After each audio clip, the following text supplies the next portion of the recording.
on the part of Ecowas, the chair of the authority condemned the coup and calls for the immediate restoration of constitutional order, which includes allowing the electoral process to a logical conclusion. Guinea-Bissau was supposed to be celebrating a new president. On November 23rd, the country went to the polls in one of its most closely watched elections in years. People lined up for hours, hoping the vote would finally bring stability to a nation long shaken by political infighting and military influence. But instead of results, the country woke up to confusion. Both main candidates, incumbent President Umaro Sissoco Embalo and opposition leader Fernando Dias da Costa, declared victory before the Electoral Commission could publish even a single official figure. That alone raised tensions. But what happened next stunned the entire region. The military stepped in, blocked the release of results, and took control of the state. Within hours, Embalo said he had been removed and fled the country. Suddenly, Guinea-Bissau was no longer discussing who won the election. It was facing a full-blown coup. And that leads to the real question. Why did the army move before the results came out? And what is Ecowas trying to do now? Let's find out.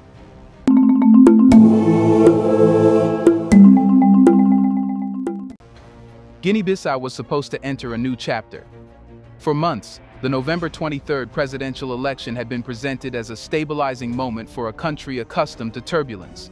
People stood under the sun for hours to cast their vote, hoping finally that this election would be different, cleaner, fairer, predictable, something they could build their hopes on. But elections can break a country just as quickly as they can save it. And Guinea-Bissau learned that lesson within 72 hours. When the polls closed, citizens expected a familiar sequence: provisional results, celebrations, complaints, maybe a runoff. But instead, a strange silence fell over the capital. No electoral commission updates, no partial tallies, no official briefings. Just nothing. In a democracy, silence is rarely neutral. It is a warning. That warning became reality when both candidates, incumbent President Umaro Sissoco Embalo and opposition leader Fernando Dias da Costa, declared victory independently, not after results, not after projections, before a single official number was released. This wasn't confidence. This wasn't a strategy. It was panic. Because when two candidates claim the same win, someone believes the official result won't protect them. Inside the presidential palace, tension mounted. Reports later revealed that senior officials were unsettled by the Electoral Commission's silence and the unusual delays. By the third day, senior military officers began moving quietly around the capital, not in tanks, not in convoys, but in small units positioning themselves around the key ministries. To the public, it looked normal. To those inside government buildings, it felt like pressure tightening around the state. Then came the moment that changed everything. A foreign journalist reached President Embalo for what should have been a routine comment. Instead of his usual bold, confident tone, he said something no West African leader has ever said so directly while still technically in office. "I'm arrested." 2 hours later, Embalo vanished from the capital. Phones went off. Advisors went silent. By morning, he was confirmed to be in Brazzaville, far from the officers who were supposed to protect him. A president doesn't flee his own city unless the power structure around him has collapsed entirely. Only after Embalo fled did the military show itself publicly. They announced a 1-year transition, appointed General Horta Inta as leader, and reshuffled the government. But here's where the situation becomes even stranger.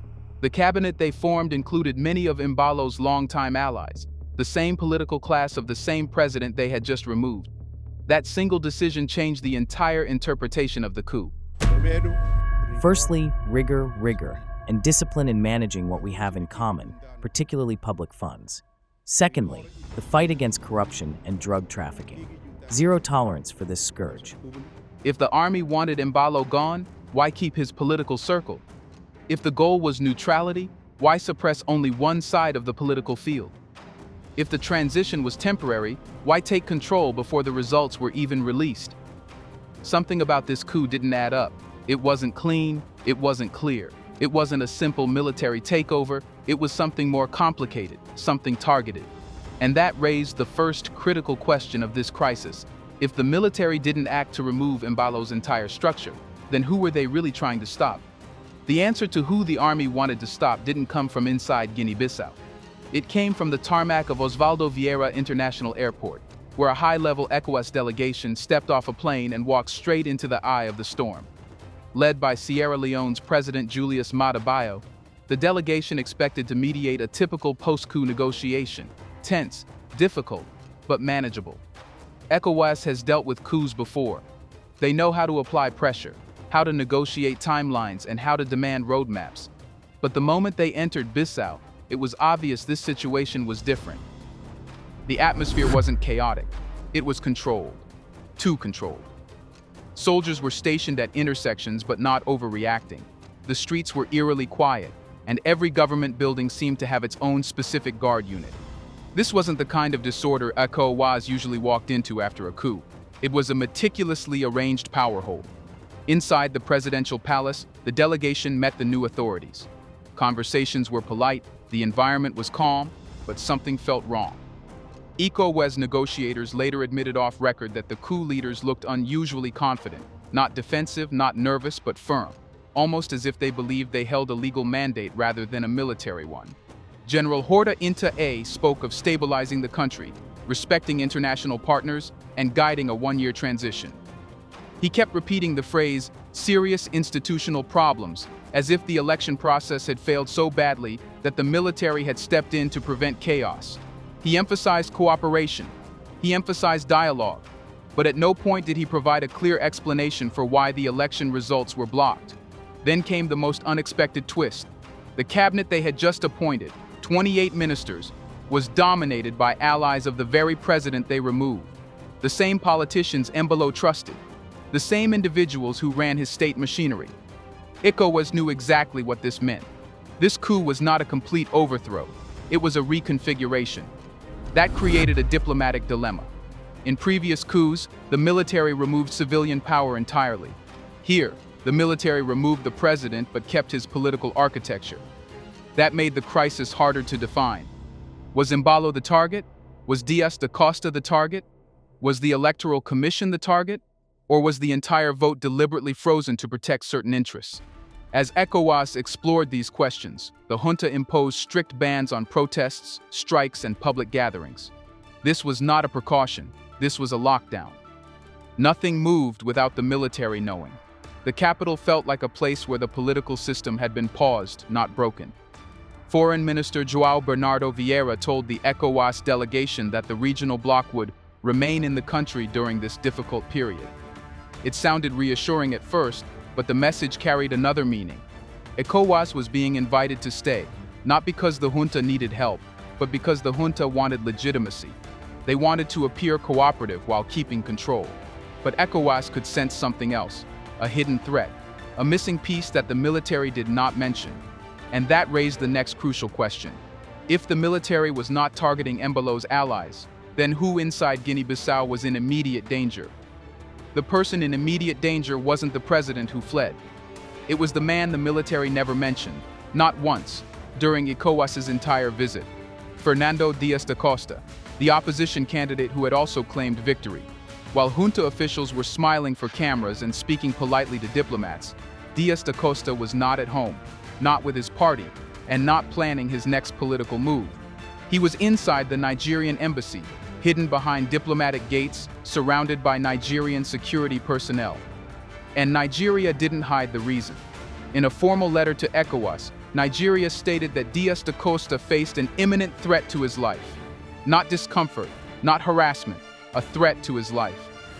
To understand how unusual this is, you need to know one fact. Nigeria does not casually offer personal protection to foreign political candidates. For them to pull a candidate off the street and take him into their embassy means they had intelligence, real intelligence, that something was going to happen to him. And Nigeria doubled down. They didn't just shelter him. They formally requested ECOWAS to deploy troops to protect him. That alone revealed the truth. ECOWAS hadn't been shown inside the palace. The coup was not primarily about removing Embalo. It was about stopping Dias da Costa from taking power. And suddenly, the events of the previous 72 hours made sense. The military moved before the election results came out. Both candidates declared victory, but only one of them had to run for his life. The army removed Embalo but installed a cabinet filled with his loyalists. The Electoral Commission was silenced before it could confirm Dias da Costa's standing. The junta banned protests and strikes to prevent a public reaction that might favor the opposition. Then another piece of information dropped like a hammer. The main opposition party, PAIGC, announced that their headquarters had been invaded by heavily armed militia groups, not uniformed soldiers, not known police units, but militias. Witnesses claimed the attackers moved with precision, suggesting they weren't an uncontrolled gang but a coordinated force. And what was the target of this invasion? Documents, computers, election materials, internal party reports, everything that could strengthen Dias da Costa's claim to victory. This is when it became clear this was a coup built around information control, not just territory control. The goal was to erase the opposition's foothold before the results saw daylight. For Ecowas, this changed the equation completely. Their role was no longer to negotiate between a removed president and a junta. Their role was to prevent a targeted political elimination. But this new revelation created a deeper, more pressing question. If the opposition candidate was under foreign protection and militias were raiding his party offices, then something else must also be missing, something even more important. And that raises the next critical question. What happened to the election results that everyone is fighting over, but no one has seen? Let's pause for a second to say big thank you to the Black Culture Diary community, where Black voices, stories, and legacies are preserved and amplified. By becoming a member, you're not just supporting the channel, you're becoming part of a powerful cultural movement. Let's continue. The missing results were not an accident, not a delay, and not a technical hiccup. They were the centerpiece of the entire crisis. The entire country voted, the Electoral Commission collected the ballots, and then, right when the nation expected the first provisional numbers, everything froze. No announcements, no press conferences, no leaks, nothing. It was as if the results had been swallowed whole. Ecowas asked the transitional authorities about this, politely at first, then more directly. But the junta deflected every question. They spoke vaguely about irregularities, security concerns, and institutional issues. Yet none of those explanations justified why not a single number, not even 1%, had been released. Election commissions can face problems, but they do not erase entire results unless someone tells them to. And someone did. As sources later told regional diplomats, the Electoral Commission had been ordered to halt publication shortly before the coup. They were instructed not to release partial counts, not to show tallies to observers, and not to brief the media. That order came hours before the military deployed around key government buildings. This means the coup didn't follow the lack of results. The lack of results was part of the coup plan. Once that became clear, a disturbing pattern emerged. If early votes favored Dias da Costa, releasing them would have forced the military to accept an opposition victory. If Embalo was losing, keeping his allies in power required suppressing the numbers. If militias were raiding PAIGC offices, they were looking for evidence that could confirm the opposition's lead. If Dias da Costa needed Nigerian protection, his life was most at risk at the exact moment the results should have been announced. The missing results were not collateral damage. They were the trigger. Without the election numbers, three things became possible at once. The military could justify intervention by claiming the process was unclear. Embalo's political allies could keep their positions under the new transition. Dias da Costa could be completely cut out of the political structure before he could claim a mandate. This explains why the junta filled the cabinet with Embalo's allies. They removed the president but preserved the system that benefited him. In a way, it was the perfect method. Eliminate the man but keep the machine. But Ecowas noticed something even more troubling. When they asked to see raw data, draft tallies, or internal commission reports, the transitional authorities delayed, redirected, or avoided the topic entirely. Eventually, it became clear that Ecowas didn't have access because the junta didn't have the results themselves. Not because they lost them, not because they were destroyed, but because someone had taken control of the results before the military seized the state. This raised the most serious question of all so far. If the military didn't destroy the results, and if they don't currently possess them, then who is actually holding the votes of an entire nation hostage? Here's a reminder to please like and share the video and subscribe to our channel to watch more videos on Black culture, history, civilization, and identity. Let's continue now. The shocking truth is this: the military wasn't the one holding the election results. The political loyalists inside the state machinery were. Before the coup, before the soldiers moved, and before the president fled, key figures inside the electoral and administrative system, people deeply tied to Embalo's inner circle, secured the results and removed them from institutional control. This wasn't speculation. Ecowas officials quietly learned that in the hours after voting closed, a small group of civilian officials suddenly left their posts with sealed data drives, hard copies of early tallies, and internal reports. These individuals didn't vanish. They simply relocated themselves into the networks of Embalo's political allies, knowing exactly what would happen next. This made the picture clearer. The coup was not one actor's plan. It was two parallel operations converging. Operation 1. Embalo's political allies suppressed the results to avoid an opposition victory. Operation 2. The military stepped in to seize the state at the exact moment of maximum confusion. This explains why the junta removed Embalo but kept his entire political class. They needed the network that had seized the results. They needed the politicians who had preemptively blocked Dias da Costa. They needed the system that had already neutralized the opposition's legal path to power. This fusion of military muscle and political machinery created a unique kind of takeover, one where the soldier's uniform and the politician's suit worked together, not against each other. But there was another layer. Ecowas also discovered that the missing results were not held in one location, but were split across multiple actors.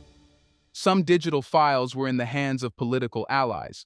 Some physical tallies were hidden by individuals close to the old electoral leadership.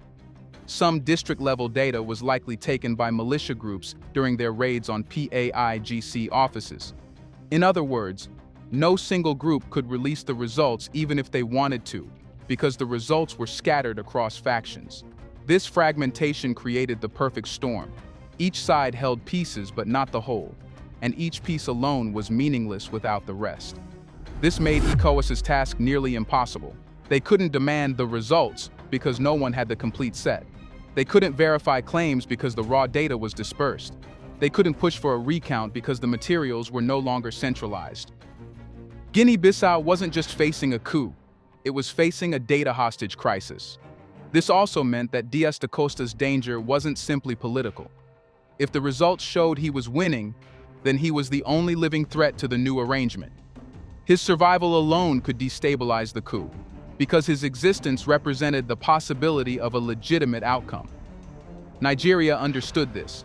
That's why they protected him. That's why they requested Ecowas troops. They weren't just sheltering a man, they were sheltering the final piece of legitimacy left in the country. But this raised a final, critical question. If the results are scattered and the institutions are paralyzed, then how can constitutional order ever be restored in Guinea-Bissau? Constitutional order can only be restored if a country has three things: a functioning government, a recognized winner, and an intact electoral process. Guinea-Bissau currently has none of them. That is why restoring order isn't just difficult, it's almost structurally impossible. And that's exactly what Ecowas realized once they understood the scale of the crisis. You cannot rebuild a house when the floor itself has disappeared.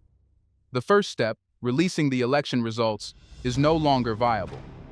The results are scattered, controlled by rival political actors, and contaminated by raids on party headquarters. Even if some tallies emerged, there is no way to verify their authenticity without the rest. That means Ecowas cannot simply pressure the junta into announcing a winner. There is no complete data set left to announce. The second step, asking the army to step aside, is also complicated. In ordinary coups, the military takes full responsibility. Here, the junta is intertwined with the civilian network that suppressed the results. They are partners, not isolated actors. Removing only the military won't fix the problem. Removing only the politicians won't fix it either. Both groups rely on each other, and both share fragments of the electoral truth. This forces Ecowas to consider a third option: restart the process entirely. Not a continuation, not a recount. A complete restart. And that is where the danger lies. A new election, under a junta that already showed willingness to manipulate outcomes, could repeat the same crisis. But holding no election at all would leave the country trapped in military rule indefinitely. Ecowas cannot endorse a broken election, but it also cannot legitimize a transition built on suppressing one side of the political spectrum. The only workable path is this. Ecowas must pressure the junta to accept an all-inclusive transition, where neither the junta nor Embalo's allies dominate the structure. Diaz da Costa must be allowed to participate freely, PAIGC must be protected, and the Electoral Commission must be reconstructed from scratch. Only then can a credible, fresh vote occur. However, even this solution faces a major obstacle. Will the junta agree? So far, every move they've made indicates the opposite. They have banned protests, arrested critics, and empowered a cabinet that is politically skewed.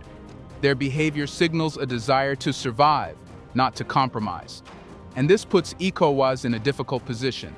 They must decide whether to use pressure, mediation, sanctions, or even force. Nigeria's involvement complicates matters further. Their protection of Diaz da Costa signals that one of West Africa's biggest powers is no longer neutral. If Nigeria decides that Diaz da Costa must be part of the transition, it strengthens ECOWAS's hand. If the junta refuses, it could lead to a deeper regional standoff. In the end, Guinea-Bissau's crisis is no longer just about who becomes president. It is about whether a state can be repaired after its election has been intentionally dismantled. It is about whether ECOWAS still has the power to enforce democratic norms. And above all, it is about whether West Africa is entering a new era where results can simply vanish and guns decide the outcome. Because the final uncomfortable truth is this: how can a country return to constitutional order when the very document that gives someone the right to govern, the people's vote, was erased before anyone could see it? Let us know in the comments section. Do you see any solution to this situation? Do you want to watch more videos like this one? If so, subscribe to our channel and press the bell icon next to it. We have decided to bring videos on something nobody talks about: the Black culture, civilization, history, and evidence about how glorious Blacks have been. Thanks for watching, and until the next video, stay tuned.